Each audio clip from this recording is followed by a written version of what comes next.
Alright, naset na natin yung mga settings ka-backyard. So far, tignan natin yung mga... Hello ka-backyard, good morning! So, nandito na yung order natin na DJI Osmo action camera. Naghihintay na yung rider sa bahay. So, excited na ako na ma-open yun or ma-unbox natin yung ka-backyard. So, yun yung gagamitin natin sa mga rides natin. Future rides at saka mga tutorials natin. So kasama na din tong phone na gamit natin. Alright, so samahan nyo ako. Tignan natin.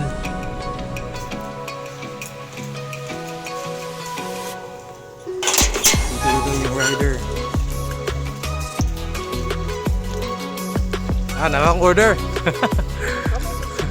Yes sir. Ano yan sir? 8,929.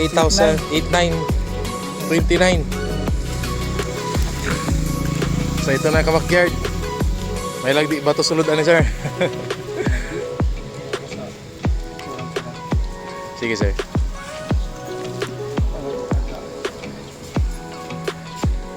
Sakto sir, money.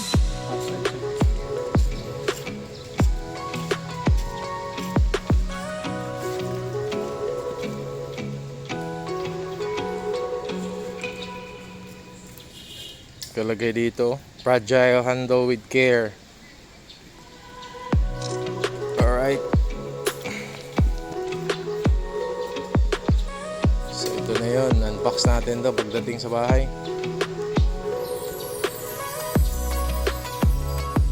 So pangalan ni mo sir? Bianis sir. Bianis.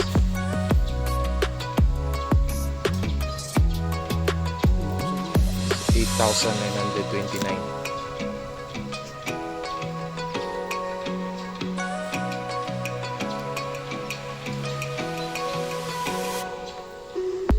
Ito na yun, backyard.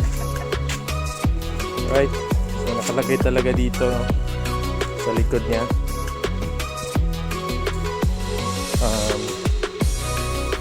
Fragile, handle with care, jet commerce, no refund or replacement. Alright. So nakalagay din dito ka backyard, please take a video while opening the parcel. All sides of the parcel must be shown during the unboxing. Okay, so i-unbox natin to. So hindi muna natin to i-open. Yan. Para sigurado talaga ka-backyard kung yung DJI Osmo camera talaga yung laman nito. Okay, so see you in the unboxing ka-backyard. So ito na ka-backyard. I-unbox na natin yung DJI Osmo action camera. So ito pala yung entire box niya. So far okay naman yung box niya. So nakalagay dito fragile with care. I'm not sure ano yung tinatawag, anong yung ibig sabihin ng no video. Okay, so here may nakalagay na please take a video while opening your parcel and so on.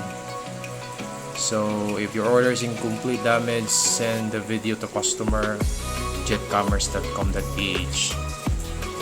Alright, so na-order ko pala to ka-backyard sa Shopee, 8,929 including the shipping fee. Doon talaga sa DJI Philippines na store. Okay, so sana natin.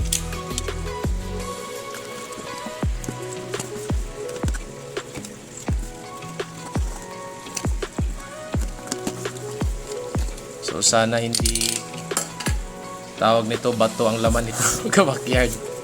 Lago tayo pag bato. Okay. Ayun oh. So may bubble wrap siya ka-backyard. Ayan. So wala nang laman. So magaan lang siya ka-backyard oh. So I'm sure hindi bato yung laman nito kasi magaan. So ito na. So nakasealed pa talaga siya ka-backyard. Based sa video, wala talagang makitang sealed pa. So nakalagay dito RB unit. I think ang ibig sabihin nito is refurbished. So kasi ito yung binili natin na unit is refurbished, hindi brand new. But sabi nila brand new daw ito galing UK daw ito na hindi nabenta. So inuwing Pilipinas based sa nabasa ko dun sa reviews. Inuwi sa Pilipinas saka binenta. I don't know kung bakit nila nilagay na refurbished to. Probably there's some reason. So anyway, buksan natin ka-backyard.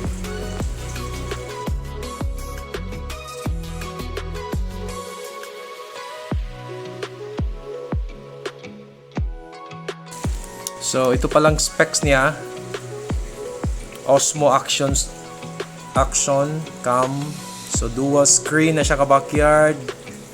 Meron siyang rock steady. Ito yung stabilizer nila. Their own stabilizer ng DJI.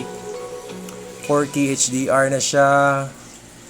And then 4K 60p. 11 meters waterproof. So 11 meters waterproof siya. So I think kung nasa mababa lang walang problema. So kahit hindi na tayo maglagay ng case na waterproof. 8x8 1080p. Alright. So and then meron din mga application sa App Store and Google Play. Alright. So yun. So nakalagay dito made in China, Osmo Action Cam Global. So global version pala to ka-backyard.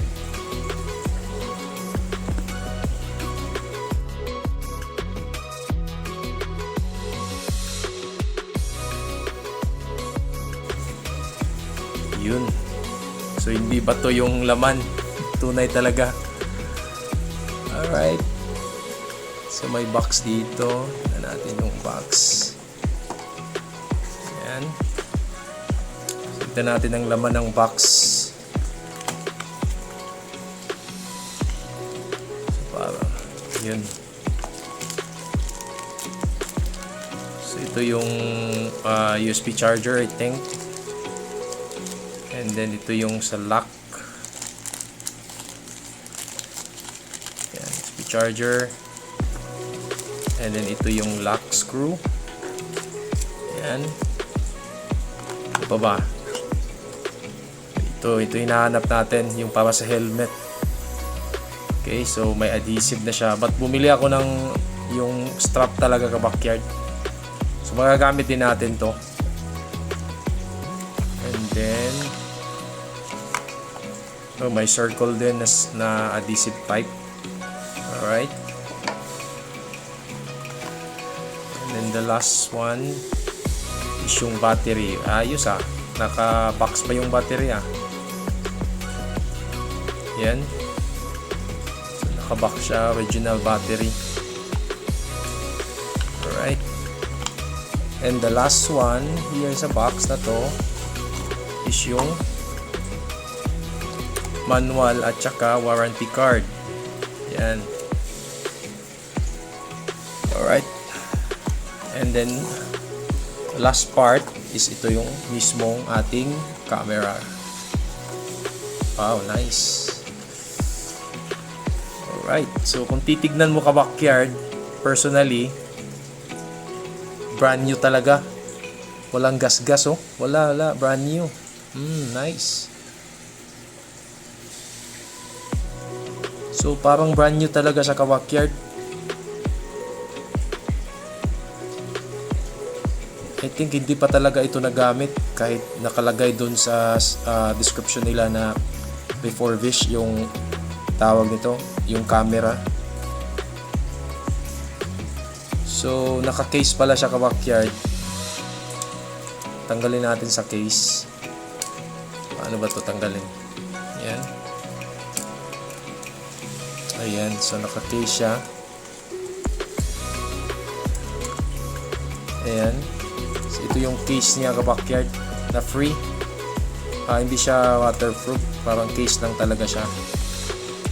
But waterproof na tong camera, 11 meters. So tanggalin natin yung plastic. Ayos bago talaga. So far ka-backyard, ang ganda niya. Bago talaga siya. So parang brand new talaga ito ka-backyard. Osmo Action. Yung screen, alin natin, yan. So makikita nyo, wala talagang makitang mga dents or hairlines o dyan. So napakabago niya. Try natin ka-backyard kung mag-on ba siya, kung may laman ba tong battery na to. So yun.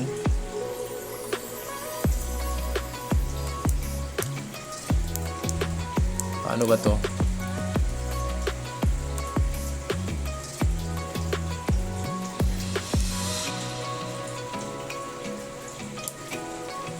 Tama paglagay ba natin?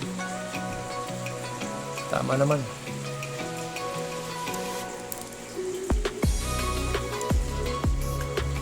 So tignan natin kung magto-turn on.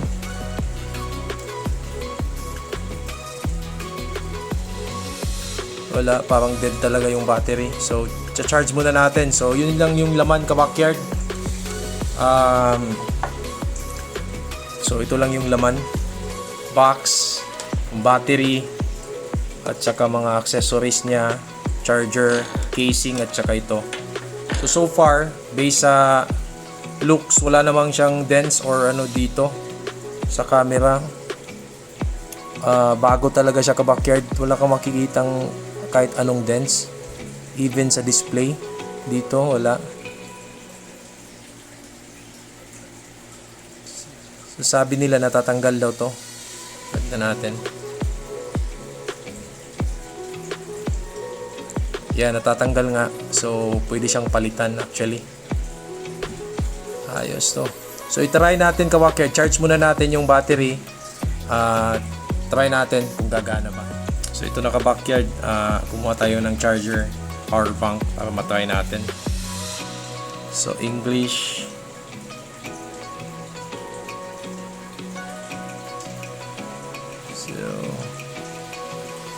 So kailangan pala natin ng skip muna natin. Alright, naset na natin yung mga settings ka-backyard. So far tignan natin yung mga specification.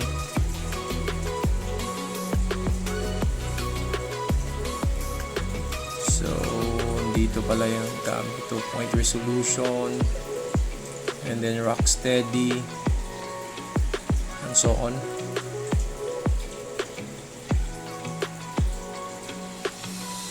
So napaka-smooth ng touchscreen niya ka-backyard. Napakadali niyang i-manage. So far wala pa akong SD card, na order na ako. So hintayin na lang natin. Sa pag-switch pala nito ka-backyard, I think kasi hindi gumagana double tap eh. Kita ko double tap yun, baka hindi pa updated yung software. So I think ito, press natin to.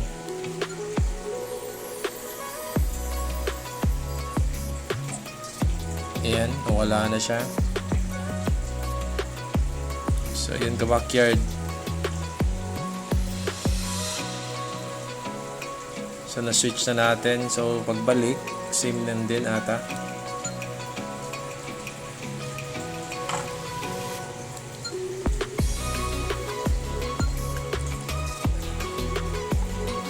Ano ba yun?